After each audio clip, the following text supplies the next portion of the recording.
In this video, we're going to cover the first 13 items that every prepper should purchase. Now, these 13 items, they really form the backbone of the bare minimum items that you'd want to have on hand in a disaster situation.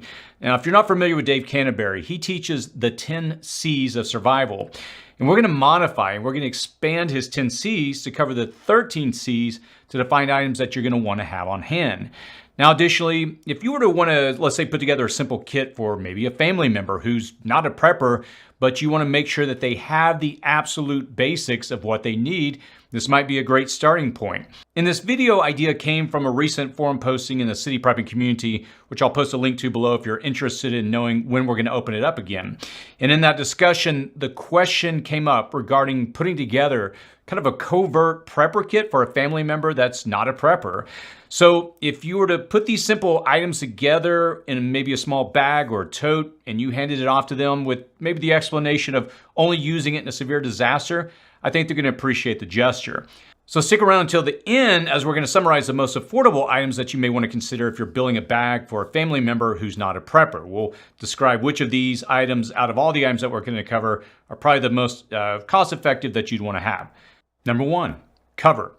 A cover is anything that provides us with a degree of shelter. We have to think about from the situation of, does that mean water resistance? Does that mean something like a jacket if we're in the cold weather? Something like as simple as a hat that gives us, shelter over our head. I mean, as you can tell, I need a lot of shelter on my head. So what we're really discussing here is thinking about from the perspective of if you're exposed to the elements, what items are you going to want to have on hand? Now, again, I'm presenting a lot of different options to give you ideas. I mean, you can mix and match. Everybody's going to have different situations. You can just isolate it down to one, but let's go through a few options here. Now, as you can see, I've got a traditional tarp. Now, before I do jump into that, here's my traditional tarp. This is the kind you can get at Walmart for a few dollars. You can pick it up on Amazon. And again, if I was stuck out in a storm, I'm hiking or something, and this is all I have, well, it keeps me out of the elements. Now, there are more advanced options, such as this one from Soul. This is a company, they do a lot of survival gear. This one has a kind of a foil or like a reflective side on it, and it enables you to reflect heat back in. It's the same concept. It's a tarp, and as you can see here, let me put that up to the camera. You've got a shelter or kind of a lean-to that you can create, and you can, take yourself out of the elements. So this kind of serves a few different purposes. Again, I mentioned something as simple as a hat. We've got something like a basic poncho. You've got even, for a few dollars, you can pick up something as simple as these Mylar blankets. A lot of times what you'll see on the news when they bring people in during emergencies or they'll wrap them up real quick, they'll often use these because it's just a very cheap, quick option that serves a purpose. From the same manufacturer I mentioned ago, Soul, I have no relation with them, but they do provide produce a lot of kind of survival gear specific to different scenarios. They have these bivvies. So I might do a video about sleeping in one of these late at night or rather all night. I've seen some videos on YouTube where people pull these off. And again, this just provides you with a level of warmth, again, some kind of shelter around you. Also, something as simple as a bandana. I keep this in a Ziploc bag in my bug out bag so it doesn't get wet if the bag were to get rained on. And again, same concept as I mentioned a second ago, just a basic rain poncho. So out of all these items that we have here, again, the key here is to provide a shelter, a protection from the elements. And again, everybody's gonna have a unique situation. Maybe you live in an area where there's a lot of sun or you get a lot of rain. But overall, think that through. What would you want in a situation if you were exposed in the elements? Number two, cutting. All right, for cutting, we've got about 4 different options here. Let me run through these very quickly with you. The first is what I would consider something like an EDC knife. And by EDC, we mean everyday carry. These are small knives that you can slip into your pocket and they're just practical and easy to carry on a daily basis. Over the years, honestly, this knife right here is a small, just, a little blade that pops out. And I've used this one practically for, I don't know, so many different situations. But again, you'll find so many different types of options online. They range from different price points. I believe this one is a Kershaw. And again, it's gotten the job done for me over the years. Now, if you want to kind of step up in the small blade department, I would look at something like a multi-tool. Now, again, they're Swiss Army knives. When I was in Boy Scouts, that's what we use. I've recently, on my bags, have Leatherman knives. I'm not sponsored by them. I just love their kind of multi-tool functionality. You open these up, you've got so many different types of options in here to cover most of the situations that you may need in what we consider some type of emergency situation. This one is their Leatherman. I believe this one that I've had for a few years is their titanium. And again, there's a lot of different options on the market for this. They've got, as you can imagine, all different types of setups based on price and functionality.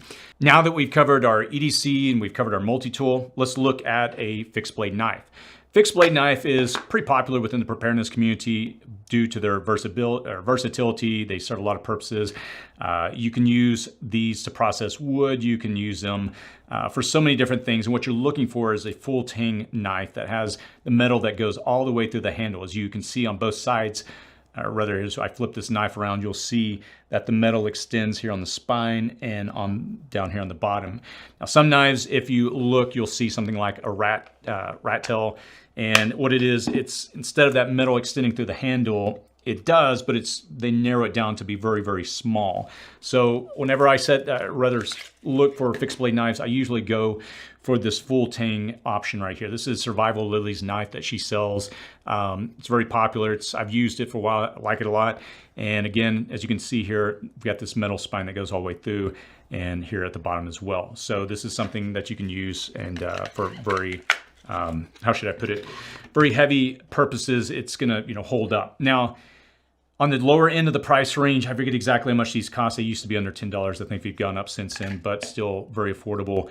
I'm going to mispronounce this, Morkaniv. I believe it's a Swedish company. But these are very popular, low price, and again, still very useful for your fixed blade options.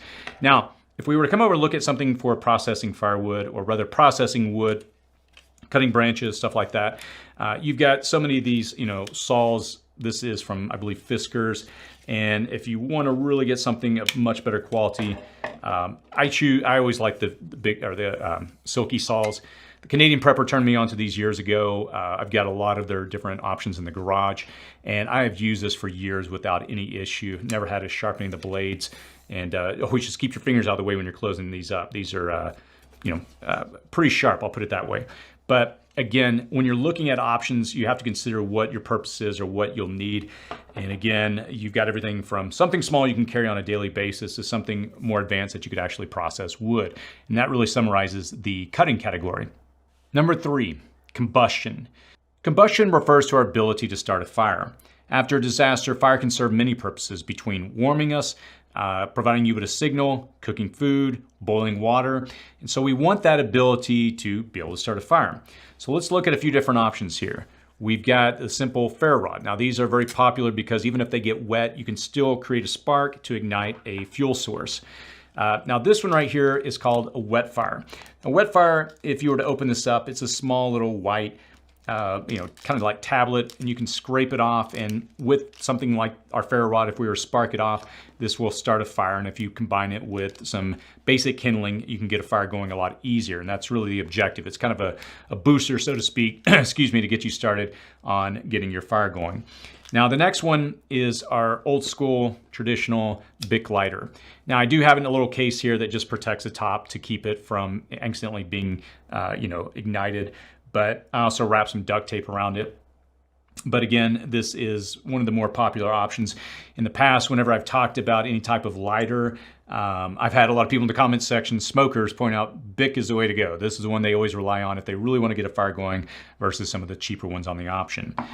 Now, of course, you can get something like a small canister, or rather just, something with some essential matches inside.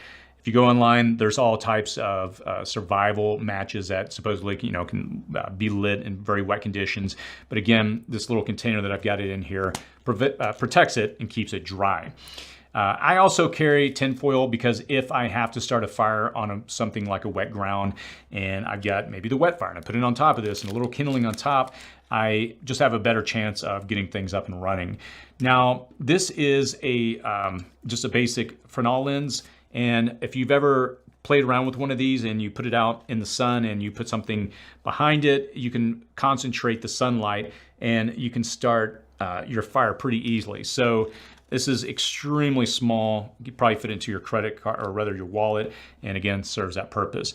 And again, just another type of ferro rod option on the market. Again, you can just unscrew this, and there's ferro rod inside that you can spark it off. Now again, these are ranging from kind of options that will work even when they're wet to something like a Bic lighter. And again, if I was in I've been in different situations where I've had to start fires in campouts, and my go-to is always, it's hard to beat the Bic lighter, because when you need the light, it always does light. But again, it's always good to have backup options that in the event, if one of these were to get wet, you can still function.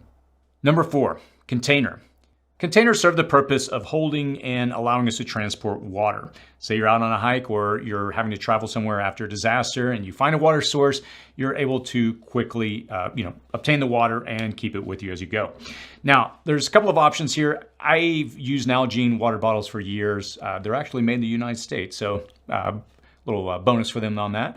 But probably hard to see here, but this one's pretty scratched up and pretty beat up. And I've put them through the test and never had one crack or have any issues with it.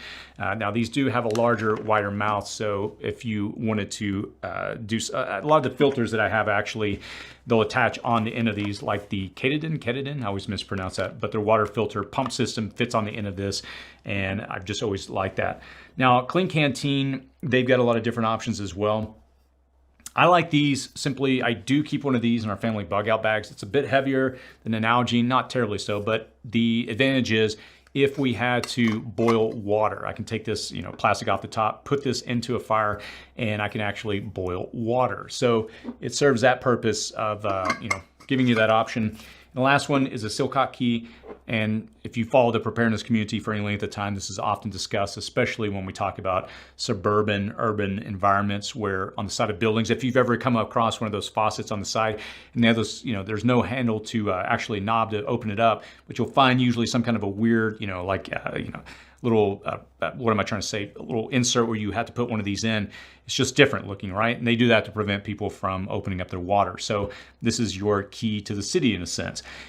So in a nutshell, these are some different options. Of course, you can get into things like water bladders, different things like that. But I like these because at the price point and what they can do, they serve a very useful purpose.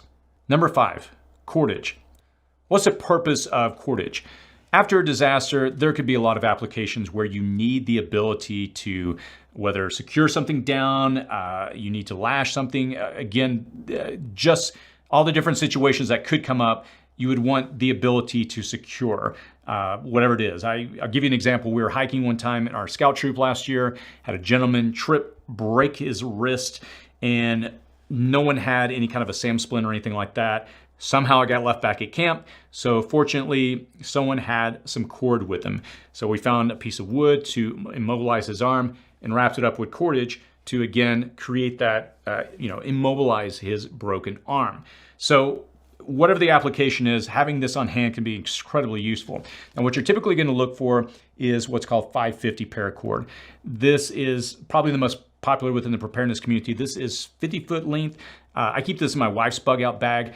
I've got what's called survivor cord. It's the same concept, but inside, if you were to unravel this and rather cut off the end and open it up, you've got a lot of tiny cords within that serve a lot of different purposes, whether that's creating a fishing line or different things. So again, I'm not sponsored by them, but I do keep this on hand in my own bug out bag, and I believe this is 100-foot length.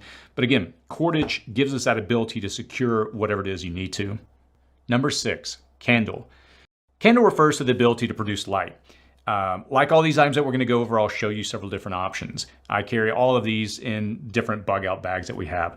The first one is a headlamp. Now, I like this one simply because wherever you look, you've got a light source. And this one in particular, I can turn on a red light so that if I'm out at night and I turn on the red light, I can still see, but I don't lose my nighttime vision. With a white light, you'll lose that essentially. Now, as far as your standard handheld flashlight, these can come in, they are pretty practical. I was last week on a hunting trip, and while some of the individuals in our group had a traditional headlamp, something like this, I actually carried this one. It provided us with a lot better ability to see further out. And this is from a company called Olight. Several years ago, they sent a lot of their different flashlights, I want to say 4 or 5 years ago, and I still to this day use these, same ones they sent me. If you look over my shoulder up in the corner, this flashlight that I always have on the background of my videos, it's actually 10,000 lumens, pretty bright. But again, just practical and useful to have in addition to a standard headlamp for being able to see further out. Now, this last one is a Chem light, and essentially what you do is you take this out of the package. Just it looks like a little kind of a see-through stick. You can break it, snap it, and it'll light up. Again, Chem stick, glow light, whatever you want to call it. Very popular, especially if you have children and you want to be able to attach this to them to be able to see where they are. Could be just as equally useful. Number 7, cotton bandana. Bandanas, I think, are one of those overlooked items within the preparedness community. I probably should do a breakout video on this, but think about the different things that you could use this for. Maybe there's a fire outside and you need to have a mask and you didn't bring one and you just want to wet this down and put it over your face. Maybe you get some type of cut somewhere on your body and you want to be able to put this on as a bandage. And think about maybe you break a limb and you need to create a sling. Maybe you need to pre-filter water, get most of the dirt out before you use your filter. To extend the life of the filter, you could put this over one of our containers that we talked about earlier, pour the water through, and it will help remove. I mean, the list could go on and on. And so the point is, for something so cheap and easy, it's lightweight and easy to throw into an emergency kit, I think it's something you should definitely consider. Number 8, compass. Let's be honest, we've gotten comfortable and gotten used to being able to turn on our GPS and it tells us where to go. But again, this video is designed to get us to think about situations in an emergency situation where electricity may not be available, or cell phone may not be operational, GPS, you can go through the list. But the point is, this is a tried and true backup option and maybe a primary option depending on your situation. Combined with a map, you can quickly navigate with some basic skills. So definitely consider the compass. Number 9, cargo tape. I'm kind of embarrassed to admit, but around my house, if you go to different rooms, you'll usually find Gorilla Tape. I've got this stuff everywhere. Your duct tape or different types of tapes that you can get. These really serve a great purpose to secure whatever it is you need to, something's broken. And again, in the context of this video, survivability, emergencies, you may come across a situation where you just need to secure something down, maybe it's broken, and be able to pull it together for just a moment. So consider cargo tape.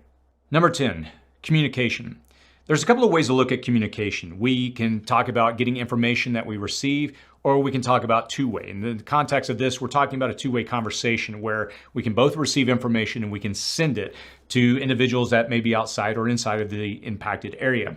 Now, within the preparedness community, one of the most popular options is the ham radio. The Baofeng radios, they're very affordable. Some can come in as cheap as about $25, $30. If you get a ham radio license, you're able to communicate and transmit on these devices. I've done a video, if you look in my library, for getting a ham radio license. It's a pretty easy process. And again, so many options here. Now, these don't have to only be used in that context of ham radio. You can use these as a two-way radio without a license if you go into a different frequency. Speaking of two-way radios, again, the traditional a lot of people have is walkie-talkies. These are a great starting point, not that expensive, and just having in your group, if you're broken up and you get split for whatever reason, having that ability to connect is going to be so vital. Now, the last I often bring up in my videos, and these are very popular, the Garmin inReach. These can actually connect to satellite as long as you have a clear signal to the sky, or rather a clear view. And these come in at a very high price range and they have a subscription to be able to use it, but it's something I keep inside of my Jeep and often in my bug out bags depending on where I'm going. So think about communication. Some of these options, they're not that expensive to start out with. Number 11, canvas needle. This one, if I'm just being completely honest, I've never been in a situation where I thought to myself, I need a canvas needle. But there could be a lot of applications where you need to, again, kind of like what we were talking about earlier, secure something and having the ability to maybe sew something. These are a much, much thicker canvas needles. These things are pretty thick. And this is not something you would do a suture, or rather perform a suture with. If you're in a place where that's what you're using it for, good luck. But anyway, if you were to use this, for example, being able to sew up material, having this combined with some type of string, it could be very, very useful. And again, at the price point, having something as simple, it's lightweight, easily transportable, it could actually be very useful. Number 12, consumables, aka food. When we talk about emergency preparedness and thinking about after disaster, what I often do when it comes to food is I try to avoid foods in kits that don't require cooking, boiling water, something that I can just pull out and use it very quickly. And again, I always think from the context of, okay, if I can just make it 72 hours, now obviously we'll survive without food for 72 hours, but if you're having to hike or travel long distances or just enjoy your day in the sense of not being in constant state of hunger, I would want to have something like this on hand. Now, there are a lot of different options, and I typically recommend things like this SOS Survival Bar. This has a little over 3,600 calories. You could kind of break this up into 3 days. You can see there's kind of 3 big bars in here. And if you had to stretch these out for, again, getting you through, it would at least give you a morale booster, right? And again, if I have to cover distance, I want something that's going to give me some energy and calories. Now, a lot of these are designed to last a long time. They usually have an expiration date in excess of 4 to 5 years out from the time that you purchase them. So I always, again, look for options that don't require cooking, cleaning, boiling water, something I can just simply open up and consume. Number 13, clean water. You can only go 3 days without water, more or less. But what would be worse is drinking dirty water after a disaster. If you were to get in contaminants, get sick, some type of a bacteria, and you begin to vomit, have diarrhea, well, your timeline of dehydration is only going to accelerate. As such, we want to be able to process water. Now, I'll show you just a couple of quick, simple options here. The first one is a live straw. You've probably seen these before. They're very popular. You just pop the end off here, stick it in a water source, and then you draw the water through here on the other end. Very simple, don't have to think about it. The other one that I like, and I keep these in most of my bags, is a Sawyer Mini. And essentially this is the filter itself. And what you do is you can fill this container up with water, squeeze it while this is attached, and then you get water on the other end. Some people put these in line with their Camel bags, and they have a hose coming off. They'll put it in line so they can draw the water through it. And again, at the price point on these, they're not that expensive. And in a survival situation, yeah, the ability to filter water would be crucial. Number 14, cash. Now, I'll throw in a bonus here. This is our 14th C. I said a 13th at the beginning of the video, but I'll throw this as an option. Now, if you're building a bag for family members, a survival kit, maybe you don't throw cash in, but in all of our EDCs or bug out bags, we keep a certain amount of cash, preferably in small denominators. I usually keep a lot of 1s and 5s. Why would we want this? Well, after a disaster, maybe within the first few days, some stores may still accept cash if their credit card machines are not working. So if you're in a pinch and you need the ability to be able to buy something, you might want to consider cash. So now that we covered all the different items with the different options, let's summarize what I would say if you're giving a kit away to somebody. What would you really want to give them? A lot of these items I keep in a lot of my personal bags, but if I were to set up a basic kit for someone that gives them kind of the core essential items that they would need in a survival situation, here's what I would do. Some type of bandana, a live straw. These are pretty affordable and they're pretty dummy proof. Just stick in the water source and draw out. Some type of simple EDC knife. You can even pick one up at Walmart for $4 or $5. I think a Kimlite is very useful. Again, dummy proof, lasts a long time, doesn't require batteries, throw it in a bag, forget it, and it can serve a very useful purpose for many reasons. Some type of long-term survival bar. Again, these are called New Millennium Energy Bars. I have no affiliation with them. It's just after looking at a lot of different options, it was one that stood out to me. Some simple 550 paracord. You can get Gorilla Tape a lot smaller than this, and you can even get these smaller wraps. You don't have to get, something as big as this, but you can get some small, even at your local hardware store, you can pick these up. A Bic lighter.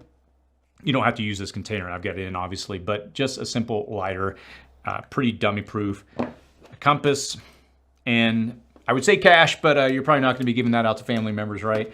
And then lastly, an Nalgene bottle. I like Nalgene simply because I've used them. As you can see, this is pretty beat up, and it could serve a lot of practical purposes. I always like to give things away that if somebody had a kit, has a kit that you give them and they look inside and they're like, hey, yeah, I could actually use some of these items. It would be there for them. So would you recommend the same items, or are there different items I didn't cover? Let us know in the comments section below. I'll post a link to all these items in the description section if you want to pick them up. And as always, stay safe out there.